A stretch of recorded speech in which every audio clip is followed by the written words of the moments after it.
నా పేరు శ్రీరామ్, బహుజన సమాజ్ పార్టీ జిల్లా ఇన్ఛార్జ్ మరియు రూరల్ నియోజకవర్గ సమన్వయకర్తగా పనిచేస్తూ ఉన్నాను. ఈరోజు నెల్లూరు రూరల్ ఉన్నటువంటి కోడూరుపాడు ఏదైతే ఉందో ఆ కోడూరుపాడు భూ సమస్యల మీద కలెక్టర్ గారికి రిప్రజెంటేషన్ ఇవ్వడం జరిగింది. 2008-10 ఆ టైంలో కోడూరుపాడు నాన్నపేట గ్రామాలకు సంబంధించి దాదాపు 2400 మందికి పట్టాలు ఇవ్వడం జరిగింది. ఈ పట్టాలకు సంబంధించి దాదాపు 1600 మందికి ఇళ్ల స్థలాలు చూపించారు. మిగిలిన 800 మందికి ఇళ్ల స్థలాలు చూపించాల్సి ఉంది.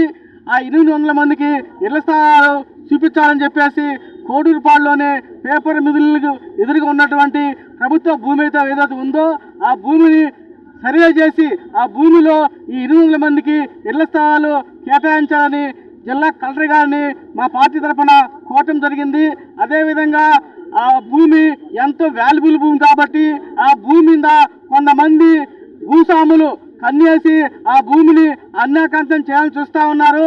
గతంలో ఆ భూమిలో పట్టాలు ఉన్నాయంటూ కొంతమంది కోర్టుకెళ్ళి ఆ భూమి మీద ఇంజక్షన్ ఆర్డర్ తీసుకురావడం జరిగింది. మేము కలెక్టర్ గారిని ఒకటి కోరుతా ఉన్నాము, ఎవరైతే ఆ భూమి మీద పట్టాలు ఉన్నాయని చెప్పేసి చెప్తా ఉన్నారో వాళ్ళ పట్టాలన్నీ కూడా లోతుగా దర్యాప్తు చేసి అవి నకిలీ పట్టాలా ఒరిజినల్ పట్టాలా నిగ్గుతేల్చినటువంటి అవసరం ఎంతే ఉందని చెప్తా ఉన్నాము. కాబట్టి ఆ ప్రభుత్వ భూమిని అలాగే ఖాళీగా ఉంచినట్లయితే అది 10 మందికి ఉపయోగపడాల్సినటువంటి భూమి కొంతమంది భూస్వాముల చేతుల్లోకి పోయేటువంటి ప్రమాదం ఉంది.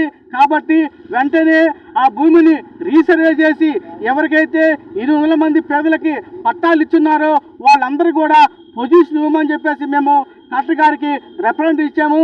కలెక్టర్ గారు ఆ భూమి మీద త్వరలోనే నెల్లూరు ఆర్డీఓ గారిని విచారణ పంపిస్తారని చెప్పడం జరిగింది.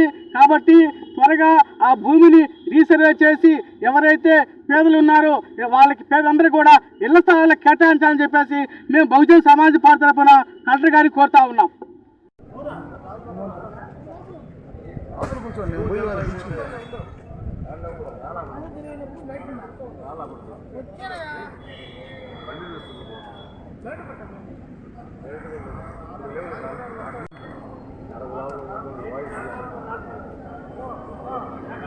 ఆ కోర్టు